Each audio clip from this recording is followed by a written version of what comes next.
Bonjour à tous, dans cette vidéo on va vous montrer comment faire du rejointoyage à la chaux avec un mélange fait maison. Donc en premier lieu, ce qu'on a besoin c'est de la chaux naturelle de Waslon. Chaux naturelle de Waslon NHL2. Donc voilà, elle a cette couleur là, un peu beige comme ça. Ici c'est un vieux sac. On peut même utiliser des vieux sacs et pour casser les morceaux, ça fonctionne quand même bien. Et on utilise aussi du sable blanc M32 et du sable brun fin. Voilà, ça c'est ce qu'on utilise. Alors pour les quantités du mélange, on utilise 2 volumes de sable du Rhin fin, 1 volume de sable blanc et 1 volume de chaux. Donc voilà, moi je fais des petits volumes comme ça. Ensuite, on mélange le tout avec une machine pour bien faire à sec pour que ce soit bien homogène le mélange.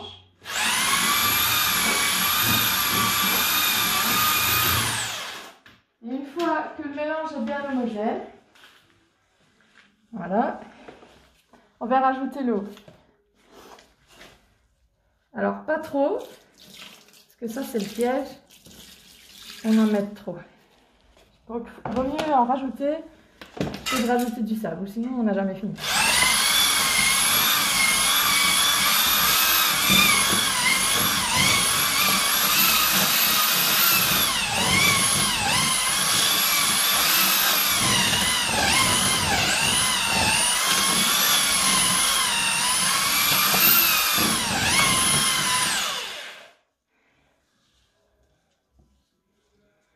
Alors là, je vais rajouter un petit peu d'eau parce que quand je serre, ça casse un petit peu trop vite.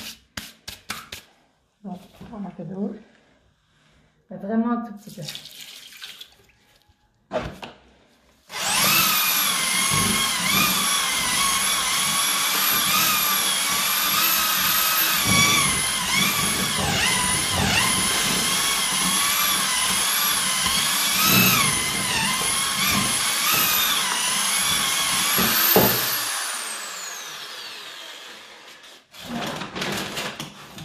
Alors, on fait le test avec la main. On fait une boule et il faut qu'elle soit, voilà, qu'elle reste bien en consistance. Forcément, elle va casser, mais elle est, alors, voilà, il faut quand même une consistance comme ça, quoi. Ça reste plus ou moins. Alors, voilà, il faut pas que ce soit trop mouillé. Il faut pas que ça, il faut que ça colle au gant légèrement comme ça, mais pas plus. Bon, ça vous allez sentir quand vous ferez, quand vous la mettrez sur le mur. Alors pour info, quand on utilise de la chaux comme ça, toujours bien se protéger avec un masque et des gants, parce que vraiment, quand on respire ça, ça fait mal à la gorge, c'est pour vous dire. Donc voilà, quand on a fini le mélange,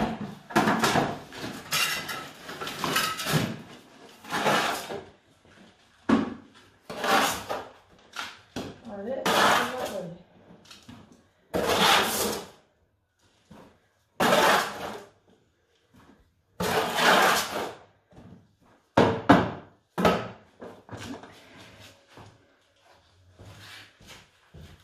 Alors pour vous donner une idée du rendu que ça donne, pour la couleur, donc voilà, vous avez l'idée avec un mur fini ici.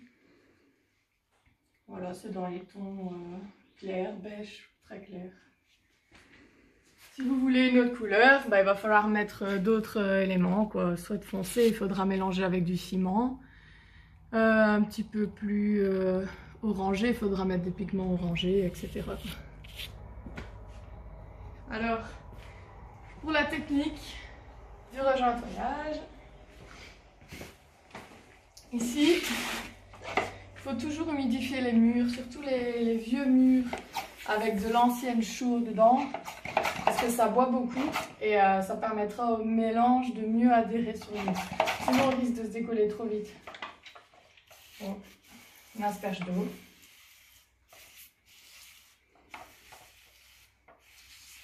prends les joints.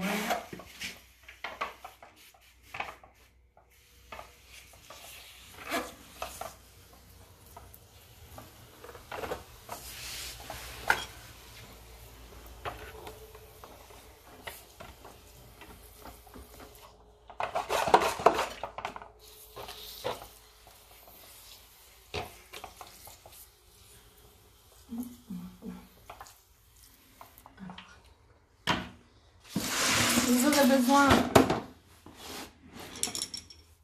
d'une taloche, un plâtresse, une petite langue de chat pour venir mettre le mélange sur votre plâtresse et des fers à joint.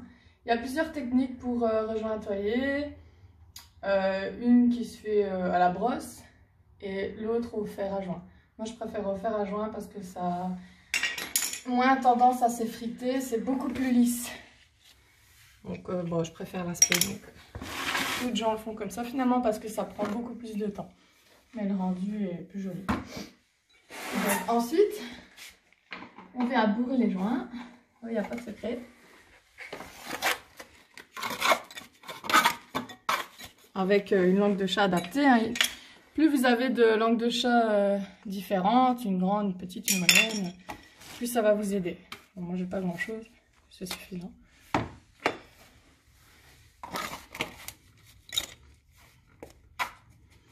Alors, faut pas avoir peur d'en mettre partout. Alors, ça tombe, hein. C'est pas grave, on ramasse après, on réutilise.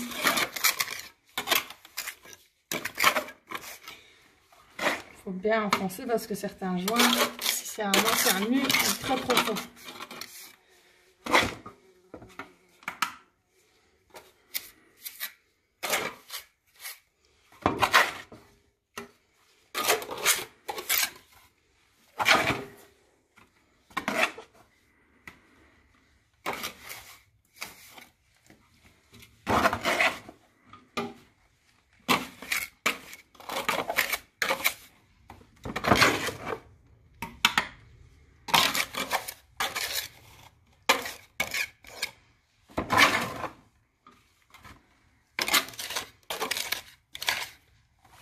Alors, une fois qu'on a bourré,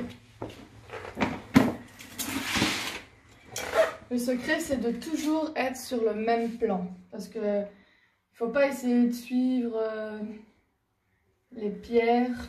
Il faut vraiment rester sur le même plan. Sinon ça fera des courbes dans votre mur et ce ne sera pas joli. Donc ici par exemple, j'ai mon ancien. Là, je vais venir dans le même plan, continuer à appuyer. Alors, forcément ici, le mur, rien n'est droit. Donc là, voilà, il y a un joint super profond. Hop, il faudra que j'en remette.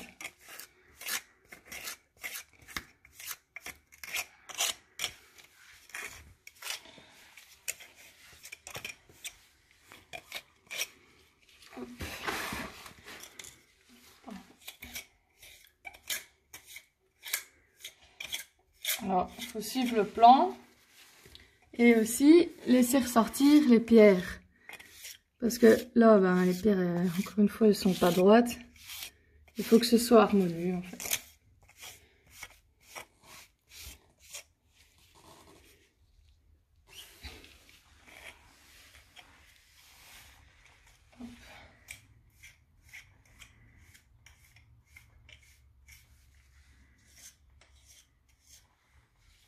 Donc, il faut essayer d'avoir le moins de traces possible avec le fer à joint.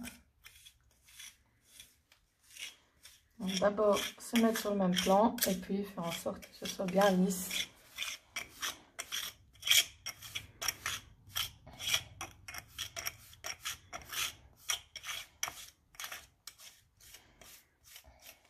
C'est quelque chose qui n'est vraiment pas cher. Le sable, ça coûte rien. Les sacs de chaux, pas grand chose non plus. C'est fait maison. Et l'avantage, c'est que c'est un matériau qui va respirer. La chaux, c'est beaucoup plus élastique. Ça Ça permet aussi de réguler l'humidité d'une pièce. Ça aspire bien l'eau de l'atmosphère. À part ça, plus d'autres avantages qui me viennent à l'esprit, mais il y en a beaucoup. Il suffit de lire sur internet. Ah, voilà quoi. Et après, il n'y a pas de secret, il faut avancer petit à petit.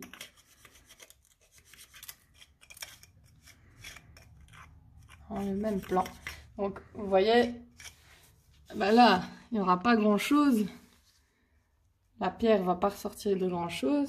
Mais ici, par exemple, vu que je suis obligée de rester dans le même plan, ben, ce sera beaucoup plus éloigné. Donc, voilà quoi. Il faut pas vouloir avoir 2 mm partout pour chaque pierre, ou sinon ça fera bomber. Et des fois il faut tricher aussi parce que forcément il y a trop de différence entre le plan. Les pierres n'ont pas été forcément mises dans le même plan et bon, il faut un peu tricher aussi. Trouver l'équilibre pour pas trop que ça se voit quand vous changez de plan. Ah, voilà, plus d'autres conseils à donner. Bon courage.